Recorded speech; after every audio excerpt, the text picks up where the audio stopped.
Programme ചെയ്ത് നോക്കുമ്പോൾ നമുക്ക് ഡിഫറെൻറ്റ് ചോയ്സസ് ഉണ്ട്.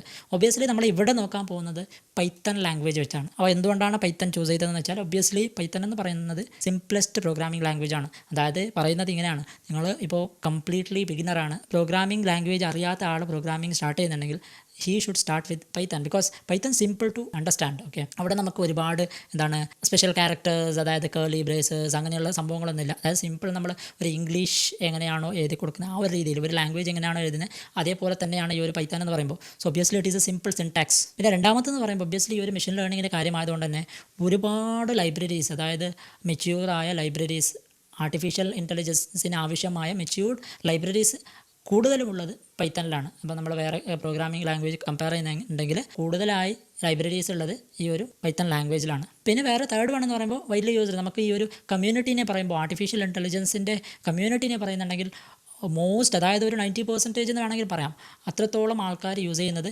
പൈത്തൺ ലാംഗ്വേജ് ആണ് ആസ് എ പ്രോഗ്രാമിംഗ് ലാംഗ്വേജ്. അപ്പോൾ ഒബ്വിയസ്ലി ഈ ഒരു സീരീസിൽ നമ്മൾ പൈത്തൺ കൂടി നമ്മൾ കവർ ചെയ്യും. അപ്പോൾ പൈത്തൺ ബേസിക്സ് ടു അഡ്വാൻസ് വരെ നമ്മൾ നോക്കും. അപ്പോൾ നമുക്ക് ഈ ഒരു ജേർണിയിൽ മൊത്തത്തിൽ നമ്മൾ ആദ്യം മാത്സ് നോക്കും, പിന്നെ പൈത്തൺ നോക്കും. ഒന്ന് നമ്മൾ ഈ ഒരു ഫണ്ടമെൻറ്റൽസ് കവർ ചെയ്ത് കഴിഞ്ഞാൽ, അതായത് മെയിൻലി വേരിയബിൾസ്, ഫംഗ്ഷൻസ്, പിന്നെ ഓപ്സ് കോൺസെപ്റ്റ് ഒക്കെ കവർ ചെയ്ത് കഴിഞ്ഞാൽ പിന്നെ നമ്മൾ പോകുന്നത് ഡേറ്റ മാനിപ്പുലേഷൻ ലൈബ്രറീസിലാണ്. അപ്പോൾ എന്താണ് ഈ ഡേറ്റ മാനിപ്പുലേഷൻ ലൈബ്രറി? ഒബ്വിയസ്ലി നിങ്ങൾ ചിലപ്പോൾ കേട്ടിട്ടുണ്ടാവും നംപൈ. നംപൈ എന്ന് പറയുന്നത് പൈത്തൺ ലാംഗ്വേജിൽ വരുന്ന ഒരു ലൈബ്രറിയാണ്, മെയിൻലി ഫോർ ഡേറ്റ മാനിപ്പുലേഷൻ. അപ്പോൾ ഈ ഒരു മെഷീൻ ലേണിംഗ് ആൽഗോരിതം വർക്കാവുന്നത് ന്യൂമെറിക്കൽ വേരിയബിൾസ് കൊണ്ടാണ്. ന്യൂമെറിക്കൽ വേരിയബിൾസ് എന്ന നമ്പറുകൾ കൊണ്ടാണ്. ഒബ്വിയസ്ലി അതിന് നമ്മുടെ പോലെ ഈ ഒരു വേർഡും സെൻറ്റൻസസും ഒക്കെ മനസ്സിലാക്കാൻ പറ്റില്ല.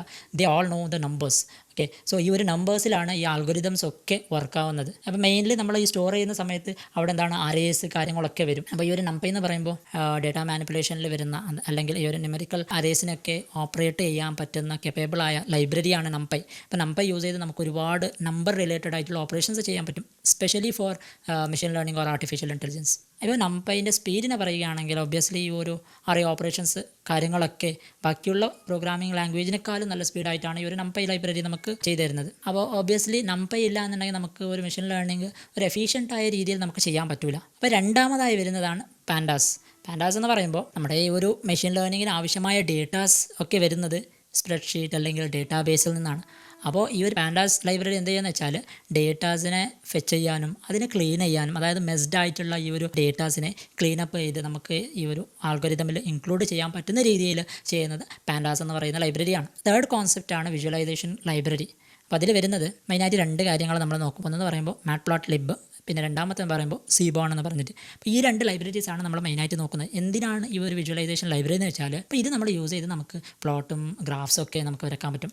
പിന്നെ ഒരു ചോദ്യം, എന്തിനാണ് ഈ ഗ്രാഫ്സ് ഒക്കെ എന്ന്? അപ്പോൾ എന്തുകൊണ്ടെന്ന് വെച്ചാൽ ഒബ്വിയസ്ലി നമ്മൾ ഈ ഒരു ഡേറ്റ നമ്മുടെ ആൽഗോരിതമിന് ഫീഡ് ചെയ്യുന്നതിനേക്കാളും മുന്നേ നമുക്ക് ആ ഒരു ഡേറ്റ ഒരു സ്ട്രക്ചേർഡ്, അതായത് വിഷ്വലി നമുക്ക് നോക്കേണ്ടി വരും, എങ്ങനെയാണ് ഈ ഡേറ്റാസ് ഇനീഷ്യലി ഉള്ളത് എന്ന് നമുക്ക് മനസ്സിലാക്കേണ്ടി വരും. അപ്പോൾ അതുകൊണ്ട് ഒബ്വിയസ്ലി നമുക്ക് ഡേറ്റാസ് ഡയറക്റ്റ്ലി നോക്കിയിട്ട് നമുക്ക് മനസ്സിലാക്കാൻ പറ്റില്ല, നമ്മളത് വിഷ്വലൈസ് ചെയ്യും, ഈ ഗ്രാഫിലൂടെ നമുക്ക് നോക്കാൻ പറ്റും. അപ്പോൾ ഈ ഒരു വിഷ്വലൈസേഷനിലൂടെ നമുക്ക് ഒരു പാറ്റേൺസ് ഒക്കെ നമുക്ക് മനസ്സിലാക്കാൻ പറ്റും. അതായത് നമുക്ക് ഒബ്വിയസ്ലി ഞാൻ പറഞ്ഞതുപോലെ തന്നെ ഈ ഒരു ഡയറക്റ്റായിട്ട് നമ്മൾ നോക്കുമ്പോൾ നമുക്ക് അത് മനസ്സിലാക്കാൻ പറ്റില്ല. പക്ഷേ when it comes four A visualisation, നമ്മുടെ ഒരു ഗ്രാഫിലൊക്കെ വരച്ചാൽ നമുക്കതിൻ്റെ പാറ്റേൺ നമുക്ക് ഈസി ആയിട്ട് മനസ്സിലാക്കാൻ പറ്റും. അവിടെയാണ് ഈ രണ്ട് ലൈബ്രറീസും നമ്മളെ ഹെൽപ്പ് ചെയ്യുന്നത്.